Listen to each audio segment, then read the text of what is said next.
കോൺഗ്രസിൻ്റെ ചിലരൊക്കെ ഭരണത്തിൻ്റെ ഭാഗമായിട്ടുണ്ട്, അത് ഇടതുപക്ഷമായിട്ടുള്ള സഖ്യത്തിൻ്റെ ഭാഗമായിട്ടായിരുന്നു. പക്ഷേ ഇന്ത്യൻ നാഷണൽ കോൺഗ്രസിൻ്റെ ഒരു മേയർ 70-71 കാലത്ത് ഈ കുഞ്ഞിരാമൻ മേയറായിരുന്ന കാലത്താണ് കോൺഗ്രസ്സിന് മേയർ ഉണ്ടായത്. അതുകൊണ്ട് ഇത്തവണ ഇതൊരു ലാസ്റ്റ് ബസ്സാണ്, എന്ത് വന്നാലും പിടിച്ചെടുക്കണം എന്നുള്ള വാശിയിലാണ് ഞങ്ങൾ മുന്നോട്ട് പോകുന്നത്. എല്ലാ മാസത്തിൻ്റെയും ആദ്യ വാരത്തിൽ, പ്രത്യേകിച്ച് ശനിയാഴ്ച ദിവസങ്ങളിൽ ഞങ്ങളുടെ കോർ കമ്മിറ്റി കൂടാറുണ്ട്. മിഷൻ 25 എന്നുള്ള കോർപ്പറേഷന് വേണ്ടി മാത്രം ഒരു കോർ കമ്മിറ്റി ഉണ്ടാക്കിയിട്ടുണ്ട്.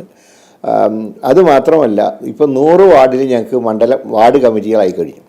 പക്ഷേ ഇനിയിപ്പോൾ പുതിയ വാർഡിൻ്റെ എങ്ങനെയാണെന്ന് അറിയില്ല, അങ്ങനെ വരുമ്പോൾ ചെറിയ ചില്ലറ മാറ്റങ്ങളുണ്ട്. പക്ഷേ നിലവിലുള്ള 100 വാർഡുകളിൽ ഞങ്ങൾക്ക് വാർഡ് കമ്മിറ്റികൾ നിലവിൽ വന്നു കഴിഞ്ഞു.